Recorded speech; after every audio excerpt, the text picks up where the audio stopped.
The guard screams. There was a guard with the caravan, guarding the goods of the merchants. He fell asleep. The robbers came, everyone listened and took the camels. The people woke up. They looked. Where is the goods, camels, horses and silver? And they ran to the guard, shouting, and began to beat the poor fellow in the heat of the moment. And then they said, "Give us an answer. Where is our property, scoundrel?" He said, "A multitude of thieves appeared. They took everything at once without wasting words." "Where were you, worthless man? Why didn't you stop the villainy?" He said, "There were many of them, I alone. Any one of them was a formidable giant." And they to him, "So you didn't shout, 'Get up, they are robbing'? Why were you silent?" "I wanted to scream, but the thieves told me, 'Be quiet.' They showed me knives and swords. I fell silent from fear. But now again I am able to moan, scream, shout. I was dumb at that time, but now I can scream for you all day long."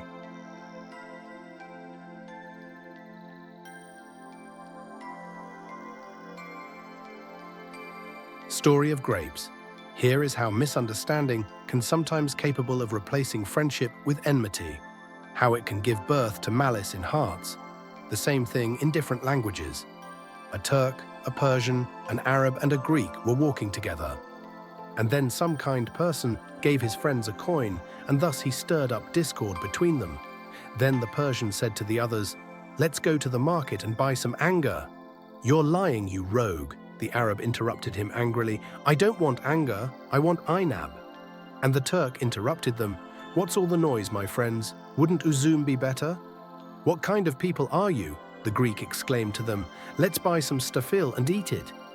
And so they came to an agreement, but not understanding each other, they fought. They did not know, when they named the grapes, that they were talking about the same thing. Ignorance kindled their anger, causing damage to their teeth and ribs. Oh, if only a 100-tongued man had been with them, he would have reconciled them with one word. With your money, he would have told them, I will buy what all four of you need. I will quadruple your coin, and again establish peace between you. I will quadruple it. Though I will not divide it, I will buy what you desire in full. The words of the ignorant bring war, but mine, unity, peace and quiet.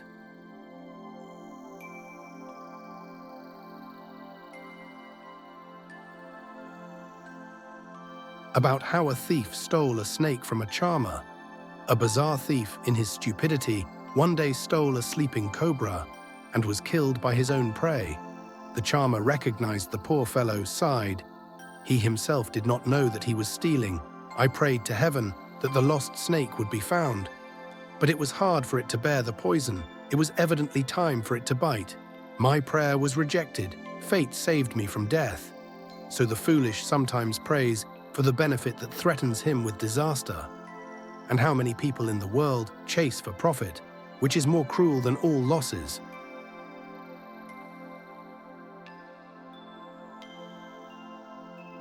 The story of the gardener. A gardener saw, entering his garden, that 3 strangers were sitting in it. They looked like thieves, he thought. A Sufi, a Seed, and the third, a theologian. And the 3 of them had one vice, a soul like an untied sack. The gardener said, Am I the master of the garden, or are they? There are 3 of them, and I am one. I will act cunningly this time. First, I will separate them from each other. When I send one aside, I will tear out his whole beard. Oh, how I will teach them one by one as soon as I separate them from each other. And so this evil man resorted to such a cunning invention. He said to the Sufi, Friend, quickly take a rug for your friends from the gatehouse. The Sufi left. The gardener says, Here you are a lawyer, and you are a Sayyid. Your ancient lineage is royally high. After all, your ancestor was the Holy Prophet himself. And you are a learned man. After all, according to your establishments, we eat bread. But that Sufi is a glutton and a pig. But is he really fit to be your friend? Drive him away, and with me you will stay here at least 2 or 3 days. My house, my garden is always open to you. What? A garden? My life belongs to you. They believed his words and drove away their companion. A merciless enemy overtook the Sufi. The gardener, with a thick stick in his hands, said, Hey you, Sufi dog, stop. How quickly you climbed into the stranger's garden. Or did Junaid and Bayezid teach you to forget the last shame? He beat the Sufi half to death with a stick. He bled his head. The Sufi said, "This beast has given me his fill. Now it's your turn. You unfaithful friends will have to taste the same thing that I have tasted. You, seduced by your enemy, choke on a similar piece. Always in the valley of the fertile existence, your speech will return to you as an echo." Having beaten the Sufi, the good gardener conversed with the guests in this way. "Oh, dear Said, go to me to the gatehouse and tell my wife to bake some white cakes and bring a roast goose." The grandson of God's chosen one left. The host began to speak thus: "Here you are, a lawyer and a friend of faith, a stronghold of truth, a wise man of science. That is indisputable. But he is a deceiver. He presents himself as a Sayyid. And what his most honorable mother did, how should we know? Any bastard in our days, his lineage comes from the root of Muhammadov. Everything that he lied with his malicious tongue, it was the truth about himself.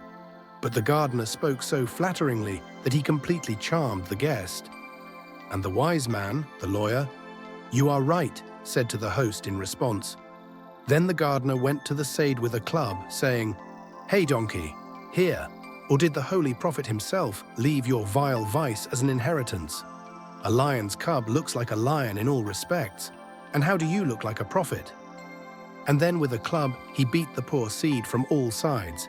He executed him like a fierce Kharijite, struck him down like Shimmer and like Yazid.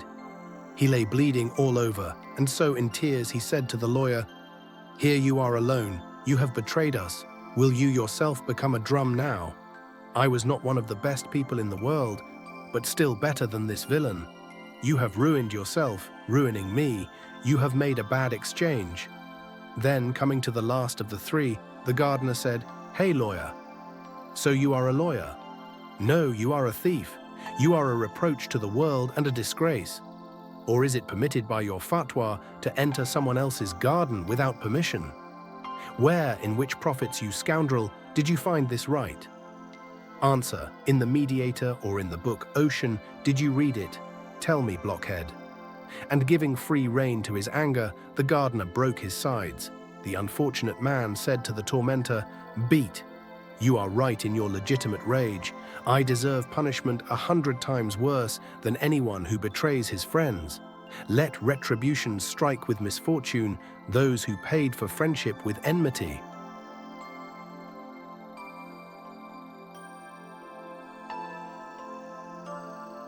A terrified citizen. One day, someone ran into a stranger's house. Pale with fright, he was trembling. The owner asked, "Who are you? What's wrong with you? Why are you shaking like a sick person?" And he said to the owner, "Our formidable Shah feels the need for donkeys. Now, in the fullness of the Shah's words, they are grabbing all the donkeys in the streets. They are grabbing donkeys, not people. What sorrow do you have from their schemes? You are not a donkey thanks to fate, so calm down and go on your way." And they went to grab you so hotly that they might even take me perhaps. And when they take you, they won't just figure out whether you're walking around with a tail or without a tail. The mad tyrant, full of evil, is ready to take a man in exchange for a donkey.